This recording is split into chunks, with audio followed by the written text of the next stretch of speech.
Palavras preciosas que a Bíblia guardou e que está registrado aqui no Evangelho segundo São Marcos, capítulo 1, versículo 14 em diante, como está escrito: e depois que João foi entregue à prisão, veio Jesus a Galiléia, pregando o Evangelho do Reino de Deus e dizendo: o tempo está cumprido e o Reino de Deus está próximo. Arrependei-vos e crede no Evangelho. E andando junto ao mar, viu Simão e André, seu irmão, que lançavam a rede ao mar, pois eram pescadores.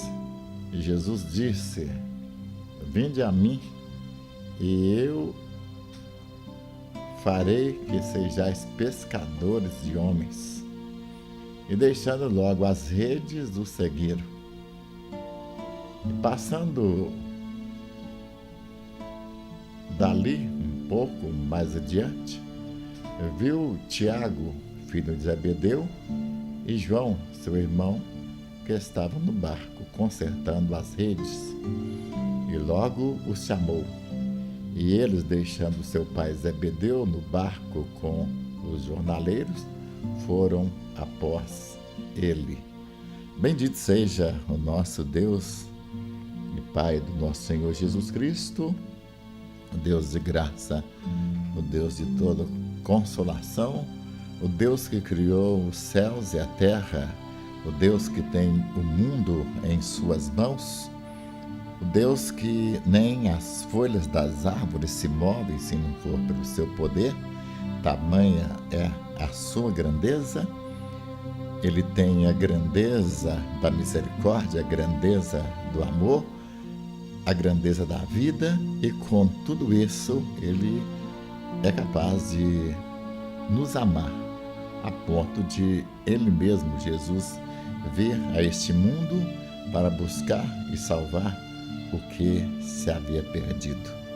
Um Deus grandioso que não podemos, com a nossa mente humana, conceber a grandeza desse Deus, a extensão do seu poder, da sua graça, do seu amor. Ficamos maravilhados quando ele chama homens como nós para sermos mensageiros dele aqui no planeta Terra, através da pregação do Evangelho do Reino, que traz a vida do Rei Jesus Cristo, a vida de Deus para o planeta Terra, através da igreja que foi chamada, e ele disse: ide por todo mundo e pregai o Evangelho. Quem crê e for batizado será salvo, mas quem não crê será condenado.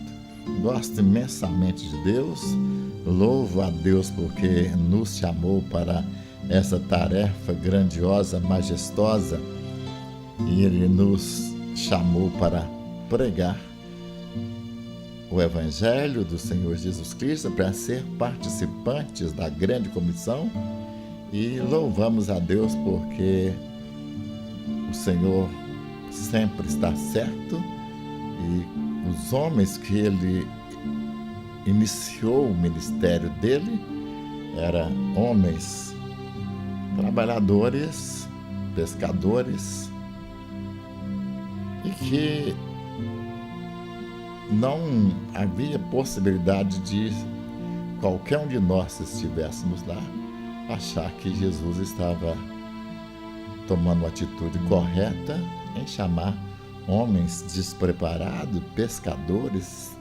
trabalhadores da vida, para uma tarefa de conquistar o mundo.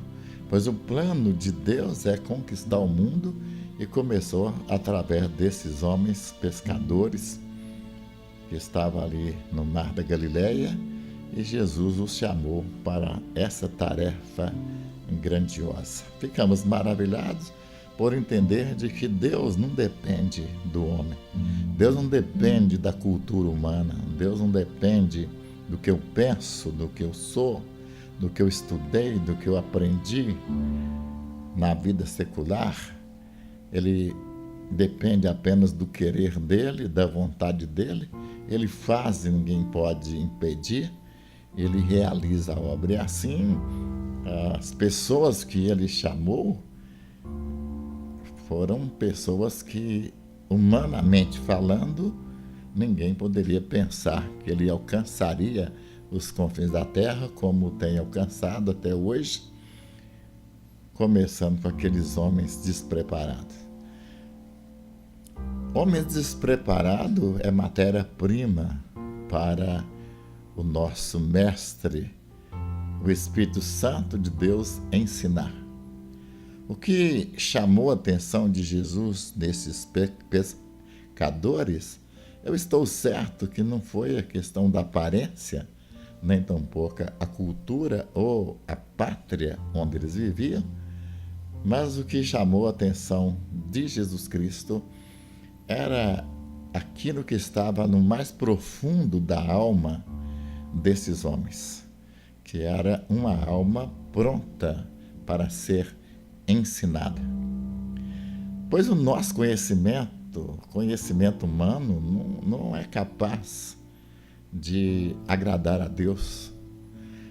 O que eu percebo na vida cristã é que nós, homens, não podemos fazer nada. Nós não realizamos a obra do Senhor. Não somos nós que fazemos.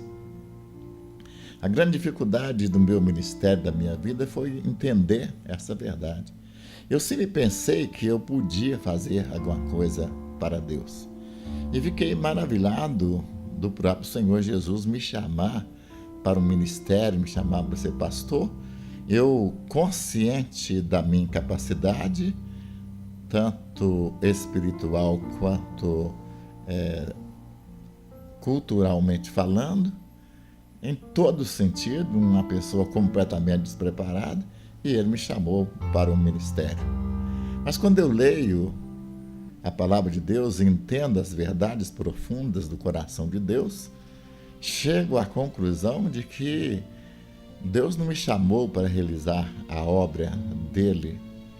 O que Deus queria era apenas uma ferramenta para que ele pudesse me usar na pregação do Evangelho e para a manifestação dos divinos dons do Espírito Santo, que traz a vida de Deus, o poder de Deus, a unção de Deus, o querer soberano e imutável de Deus para a raça humana.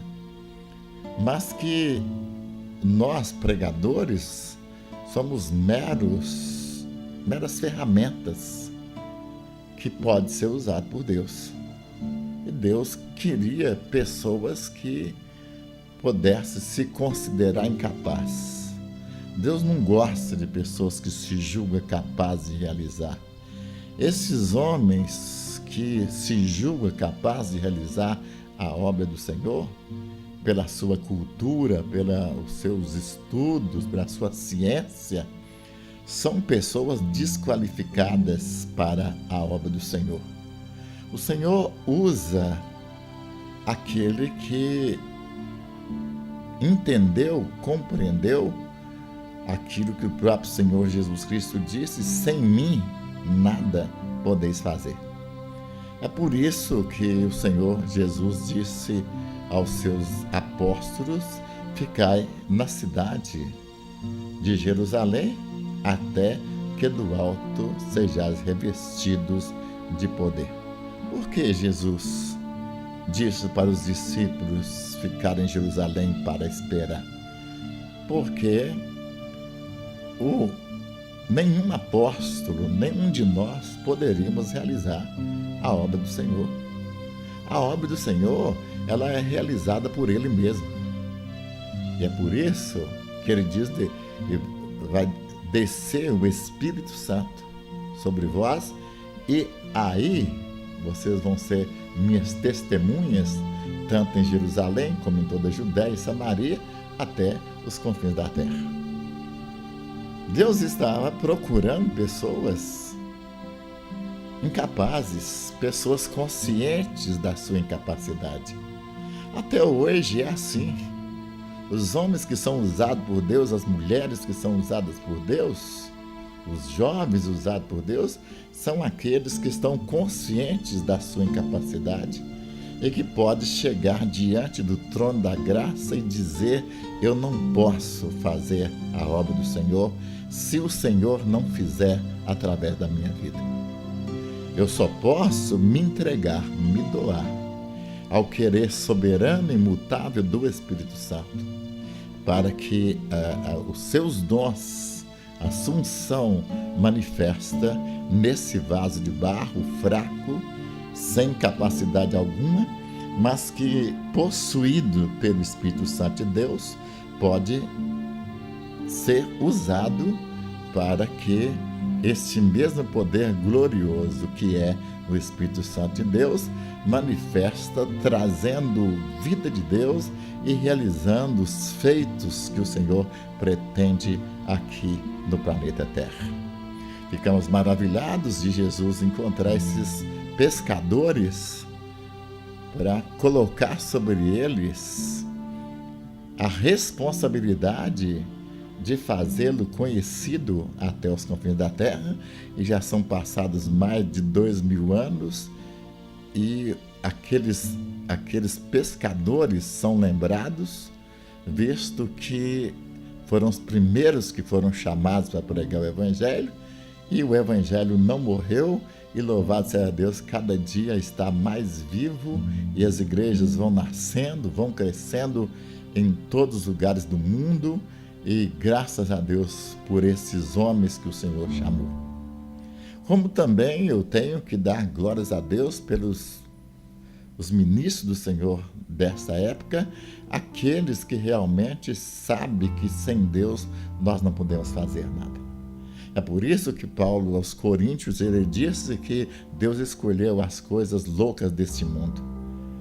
Nós somos esse tipo de pessoas, loucos deste mundo, que sem capacidade alguma, entendemos que não temos capacidade, e quando nós sabemos que não temos capacidade e aceitamos essa condição de pessoas incapazes para realizar a obra do Senhor, o Espírito Santo de Deus tem o controle, o domínio de toda a nossa vida, e aí milagres e grandes milagres acontecem em nosso ministério. Damos glórias a Deus, porque por saber que não somos nós, mas é Ele.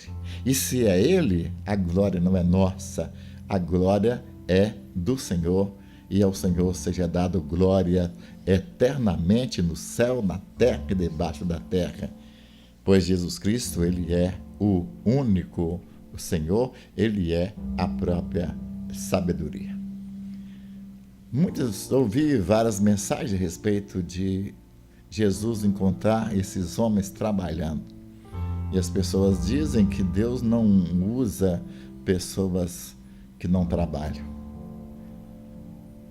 Eu gosto de ouvir essas coisas e procurar aprender, mas eu gosto também de analisar também se os teólogos, os pregadores têm razão nesse sentido de dizer que Deus procura pessoas trabalhadores e não pessoas que não gostam de trabalhar. Visto que a obra é do Senhor, Ele escolhe quem Ele quer. Uma pessoa que hoje não está fazendo nada, amanhã pode estar realizando grandes feitos. Tudo na vida cristã é milagre. Eu gosto da escolha de Abraão. Por que Deus esperou Abraão ficar tão velho? Sara ficar tão velha? Para trazer alguém que é símbolo do Senhor Jesus, o grande Salvador do mundo. Por que Deus esperou Abraão perder as suas forças e Sara perdeu o costume das mulheres para lhe dar um filho? Logicamente, é aquilo que nós estamos comentando. Os feitos de Deus é só Ele realiza. Deixa acontecer tudo isso para mostrar para nós, se nós quisermos ver. Porque a maioria de nós não gostamos de ver as verdades de Deus, nós temos aquela ideia religiosa de que eu tenho que fazer. O cristianismo não é o homem fazendo, mas é Deus fazendo em favor do homem. Mas nós achamos que somos nós. E aí Deus permite que Abraão fica velho primeiro, Sara fica velha, para depois dar um filho, para mostrar para todos nós, pregadores, e para o mundo, de que as obras de Deus são realizadas por Ele. Não é segundo a nossa capacidade, nem os recursos humanos, nós nada podemos fazer se Ele não fizer. E assim Deus chamou Abraão já com a idade avançada, esperou tudo isso. Esperou o corpo de Abraão ficar quase amortecido, o corpo de Sara também, para trazer um filho que todos nós poderíamos olhar e dizer: é milagre. É milagre, o Senhor fez um milagre. E milagres, eu sempre tenho dito, somente Deus pode realizar. O diabo não realiza milagre. Homem algum realiza milagre. Quem faz milagre é o Senhor. Então, por que o Senhor não pode escolher uma pessoa que não trabalha ou que não gosta de trabalhar? Se é Ele que realiza a obra. Uma pessoa que não trabalha hoje, amanhã pode estar trabalhando. Então, acho que é uma análise precipitada.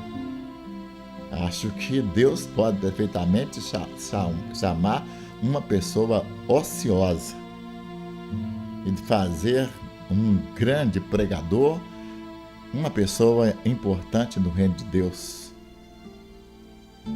Perfeitamente, porque Deus não tem limite o seu poder. O que Ele quer fazer, Ele faz, e Ele pode fazer porque Ele é o Deus Todo-Poderoso. É certo que esses discípulos estavam trabalhando. Mas quantos outros que nunca trabalhou e nunca fez nada também são chamados e tornam bênçãos na obra do Senhor? Eu fico sempre com um pensamento de que a obra é de Deus, o querer é de Deus. Ele faz, Ele escolhe quem Ele quer e Ele usa quem Ele quer. Ele chamou esses discípulos que estavam trabalhando, mas se eles estivessem também ociosos, sem trabalhar, Deus iria chamá-los, porque Deus viu o coração desses homens, que era um coração pronto a receber ensinamento. A grande dificuldade da obra missionária é exatamente isso, encontrar pessoas capazes de serem ensinadas pelo Espírito Santo de Deus. Fico abençoado quando penso no caso de Moisés, que foi educado em toda a cultura do Egito, mas, no entanto, não era o suficiente. Ele precisava de ir lá, atrás das montanhas, e ver uma sarça que ardia, mas não se consumia. A partir dali, ele estava preparado para o ministério que ele veio desde o céu para realizar aqui na terra. E aí, então, ele foi enviado ao Egito. Não foi a cultura do Egito, não foi os conhecimentos que Moisés recebeu da filha de Faraó, mas foi lá, atrás do deserto, quando ele viu o Senhor numa sarça que ardia e não se consumia. Ali, então, ele foi chamado para o grande ministério que ele veio cumprir. A obra de Deus, Deus faz da maneira dele e na hora que ele quiser. O que nós precisamos estar prontos para ouvir Deus, ouvir o Espírito Santo de Deus, as batidas de Jesus no coração. Eis que estou à porta e bato. Se alguém ouvir a minha voz e abrir a porta do seu coração, eu entrarei em sua casa, cearei com ele e ele comigo. O que nós precisamos é ouvir a voz de Deus. Esses discípulos ouviram a voz de Jesus chamando, diz: olha, vinde e eu vou fazer de vocês pescadores de homens. Eu não sei o que Deus vai fazer da minha vida de hoje em diante. Eu não sei o que Deus vai fazer da sua vida da agora em diante que está ouvindo esse sermão. Mas eu sei que grandes coisas o Senhor tem feito por nós. E tem feito através de nós para a glória do seu nome. E eu sei que tudo que Deus faz é bom. Ele é perfeito em todas as coisas. O que eu preciso é ter um coração pronto a ouvir o Espírito Santo, a receber do Espírito Santo as divinas revelações que o mundo precisa ouvir. O mundo não precisa ouvir da minha ciência, do meu conhecimento, da minha cultura humana. O mundo não precisa, porque existem milhões e milhões e milhões de pessoas intelectuais neste planeta, mas que não pode realizar a obra do Senhor e que não pode mudar o mundo. O evangelho que eu prego e que você prega, o evangelho do reino de Deus, é o único poderoso para salvar, para transformar, para vivificar. E ele transforma nações, transforma cidade, transforma famílias. O evangelho, poder de Deus e sabedoria de Deus para a salvação de todo aquele que crê. Esse é o evangelho do reino que nós pregamos. É a própria vida, o evangelho é a própria vida de Cristo. Não separa o evangelho da pessoa de Jesus. Ele é o Rei, Ele é Deus, Ele é Senhor. Fomos chamados por Ele, não por causa da nossa capacidade, mas porque Deus viu em nosso coração um coração predisposto ao ensinamento que o Senhor, por certo, nos dará a cada dia, um coração pronto a ouvir o Espírito Santo falar. A grande dificuldade hoje nas igrejas é que o homem está falando mais alto do que o Espírito Santo de Deus fala. Gosto da passagem lá de Atos 13, quando diz: na igreja de Antioquia havia pastores e mestres, e o Senhor disse à igreja, olha que maravilha, o Senhor disse à igreja, não foi o pastor, não foi o homem, não foi um intelectual qualquer, não foi ninguém humano, o Espírito Santo disse. Olha, é quando o Espírito Santo fala, é que as coisas mudam, é que os milagres acontecem. E aquela igreja ouviu o Espírito Santo. São poucas igrejas hoje que estão ouvindo o Espírito Santo de Deus falar. São poucos pastores que são possuídos totalmente pelo intelecto de Deus. E por isso a igreja está nesse caos tremendo. As igrejas estão lotadas, estão cheias de gente sem mudança, sem transformação, sem arrependimento, cheio de ódio, cheio de vingança, de amargura, de derrota, e muitos chegam até o suicídio mesmo estando dentro de uma igreja evangélica. Porque o alimento que muitas vezes nós recebemos dos pastores não são alimentos de vida. São apenas culturas humanas que nós ficamos maravilhados com a capacidade intelectual de muitos pregadores, mas aquilo passa como fogo de canavial. Agora, a palavra de Deus permanece para sempre. Precisamos ouvir Deus. Precisamos ouvir o Espírito Santo de Deus. Precisamos que o Espírito Santo de Deus tome o controle dos pastores, dos homens que pregam o Evangelho. O mundo está cheio da cultura humana. O mundo precisa do poder de Deus. Esses discípulos, apóstolos, foram chamados para anunciar o poder de Deus através do Evangelho do Reino. Você também, meu ouvinte, tem o mesmo chamado desses apóstolos. Não se preocupa se você é uma pessoa culta ou não é culta, tem preparo ou não tem preparo, porque o seu preparo até agora não vale nada. Mas agora começa em seu coração o Espírito Santo trabalhando e colocando a cultura não humana, mas a cultura de Deus. Não a cultura da terra, mas a cultura celestial, que os apóstolos receberam. E esse evangelho chegou até os confins da terra, chegou até nós. E nós vamos dar continuidade na dependência do Espírito Santo, em nome de Jesus. Amém.